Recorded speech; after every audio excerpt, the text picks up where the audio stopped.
नमस्कार, मी पंजाब डक. आणखीन जवळपास 4 दिवस राज्यात वेगवेगळ्या भागात जोरदार पाऊस पडणार आहे म्हणून हा अंदाज लक्षात येतो. आज सांगायचं झालं तर कोकणपट्टी म्हणजे रत्नागिरीपासून ते पालघर पर्यंत इकडे काय होणार आहे, कोकणपट्टीकडे जोरदार पाऊस सुरू होणार आहे, मुसळधार पाऊस चालू राहणार आहे. तिकडे पाऊस चालू असल्यामुळे महाराष्ट्रामध्ये सरी येत राहणार आहे म्हणून हा अंदाज लक्षात येतो. पुणे जिल्ह्यात देखील आज खूप जोराचा पाऊस पडणार आहे. त्याच्यानंतर अहिल्यानगर देखील खूप राहणार आहे. त्याच्यानंतर सोलापूर जिल्हा आज पावसाला सुरुवात होणार आहे. सांगली जिल्ह्यात आज देखील बऱ्याच भागात पावसाला सुरुवात होणार आहे. त्याच्यानंतर इकडे धाराशिव जिल्ह्यात पाऊस राहील, बीड जिल्ह्यात पाऊस राहील, परभणी जिल्ह्यात पाऊस राहील, त्याच्यानंतर नांदेड जिल्ह्यात पाऊस राहील, त्याच्यानंतर इकडे संभाजीनगर, जळगाव, धुळे, नंदुरबार, त्याच्यानंतर नाशिक सगळीकडे जोरदार पाऊस आज बरसणार आहे म्हणून हा अंदाज लक्षात यायचा. आणि बुलढाणा, अकोला, अमरावती तिकडे देखील सगळीकडे म्हणजे राज्यात सांगायचं झालं तर आज पूर्व विदर्भ आणि पश्चिम विदर्भ 7-11 जिल्ह्यामध्ये म्हणजे पूर्व विदर्भात थोडा आज कमी राहील, पण पश्चिम विदर्भामध्ये मात्र अमरावती, अकोला, बुलढाणा इकडे मात्र चांगला पाऊस पडणार आहे म्हणून अंदाज लक्षात यायचा. आणि आता सध्या पाऊस चालू देखील असेल म्हणून हे लक्षात यायचं. पण राज्यात मात्र 4, 5, 6 आणि 7 तारखेपर्यंत जोराचा पाऊस राहणार आहे. 8 तारखेपासून पावसाचा राज्यातला जोर ओसरेल म्हणून हे देखील लक्षात यायचं. पण हे पाऊस तुम्हाला सांगू इच्छितो, आज पुणे जिल्हा, अहिल्यानगर जिल्हा, नाशिक जिल्हा, मुंबई, त्याच्यानंतर नंदुरबार, धुळे, जळगाव खूप जोराचा पडणार आहे म्हणून अंदाज लक्षात यायचा. म्हणजे आज रात्रीच्याला दुपारनंतर खूप जोराचा पाऊस सुरू होणार आहे म्हणून हे देखील लक्षात यायचं. आणि ज्या भागात अद्यापही पाऊस पडलेला नाही त्या भागात आज देखील बऱ्याच भागामध्ये पाऊस पडेल आणि त्या शेतकऱ्याच्या पेरणीसाठी पोषक ठरणार आहे म्हणून हे देखील सर्व शेतकऱ्यांनी लक्षात घ्यायचं. त्यानंतर कोल्हापूरकडे आज खूप जोराचा पाऊस राहील.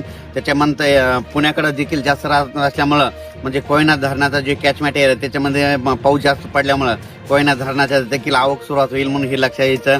इकडे निळवंडे धरण आता हे 5 दिवस खूप पाऊस, 7 तारखेपर्यंत उत्तर महाराष्ट्राकडे खूप पाऊस आहे, त्याच्यामुळे निळवंडे धरण सुद्धा भरण्याच्या मार्गावर राहील म्हणून हे लक्षात यायचं. भंडारदरा देखील धरण भरेल कारण की तिकडे कॅचमेंट एरियामध्ये खूप जोराचा पाऊस या 5 दिवसामध्ये पडणार आहे.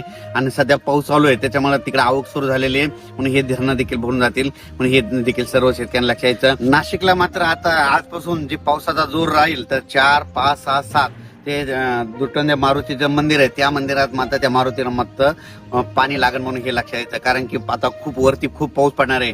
आज रात्रीच्याला दुपारनंतर नाशिकच्या वरच्या भागात खूप पाऊस पडणार आहे. त्याच्यामुळे आज नाशिककडे म्हणजे नद्याला चांगला पूर येण्याची शक्यता आहे. म्हणजे आज पाऊस पडल्यानंतर उद्या देखील नाशिककडल्या बऱ्याच नद्या अशा चांगल्या जोरानं वाहतील म्हणून हे लक्षात घ्यायचं. आणि आपण आपले पाईपलाईन असेल तर तुम्ही तुमची काळजी घ्यायची. तसेच खास करून सोलापूर जिल्ह्याचे मेसेज आलेले आहेत, मित्रांचे फोन आले होते. तर सोलापूर जिल्ह्यात आज देखील पावसाला सुरुवात होणार आहे. म्हणजे इकडे जसा उत्तर महाराष्ट्राकडे पाऊस पडणार तितका जोरात तिकडे पडणार नाही, पण तिकडे ना पिकाला लागल तसा म्हणजे पडणार आहे, पेंडवा म्हणजे वावणी पडणार आहे आणि तिकडे देखील पेरण्या होणार आहे म्हणून सोलापूर जिल्ह्यात आज चांगला पाऊस सुरू होणार आहे. सांगली जिल्ह्यात देखील आता सुरू होणार आहे, सुरू झाला देखील असेल. आटपाडी, पंढरपूर सगळीकडे आज पाऊस सुरू होईल. इकडं आज मात्र बीड जिल्ह्यामध्ये कडाष्टी जे जामखेडचा परिसर आहे त्या भागांमध्ये आज मात्र जोराचा पाऊस पडणार आहे म्हणून त्यांनी देखील लक्षात यायचं. अहिल्यानगरकडे जोरात पाऊस पडणार आहे. आज अहिल्यानगरकडे जोरात पाऊस पडत असल्यामुळं बीड जिल्ह्यामध्ये देखील त्याच्या नद्या खाली पाणी येत आहे तर त्यांनी स्वतःची काळजी घ्यायची. आपण आपले पाळीव प्राणी जनावरे त्या नदीकाठी बांधू नये कारण की काय होणार अहिल्यानगरकडे मुसळधार पाऊस पडणार आहे. त्याचं पाणी इकडे बीड जिल्ह्याकडे पाथर्डीकडे येत आहे त्याच्यामुळे त्यांनी ते देखील काळजी घ्यायची. सांगायचं झालं तर नदीकाठच्या लोकांनी आपण आपली पाळीव प्राणी मात्र सुरक्षा स्थळी आणून ठेवावे कारण की 4 दिवस आणखीन आज 4, 5, 6, 7, 8 तारखेपर्यंत राज्यात काही ठिकाणी खूपच जोराचा पाऊस पडणार आहे. काही ठिकाणी रिमझिम पडणार आहे, कुठं पेंडॉलता पडणार आहे, काही ठिकाणी ओढे नाले वाहतील, काही ठिकाणी शेतामध्ये पाणी सजार असा पडणार आहे. पण सगळ्या महाराष्ट्रामध्ये पाऊस पडणार आहे. सगळ्या शेतकऱ्याच्या पेरण्या होणार आहे. शेतकऱ्याला विनंती ह्या 4 दिवसात जरी तुमच्या पेरण्या नाही झाल्या 8 तारखेच्या नंतर थोडी उघाड भेटणार आहे. 8 जुलैच्या नंतर पावसाची उघाड झाल्याच्या नंतर तुम्ही तुमच्या पेरण्या करू शकता.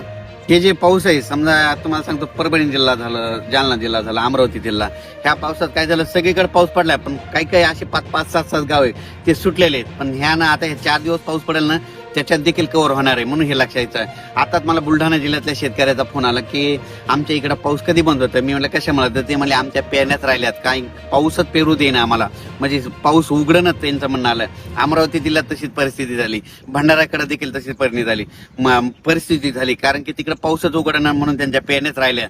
म्हणजे काही ठिकाणी असं झालं पाऊस असल्यामुळे त्यांच्या पेरण्या राहिल्या आणि काही ठिकाणी पाऊस नसल्यामुळे त्यांना पेरण्या राहिल्या. म्हणजे दोन्ही बाजू येतात.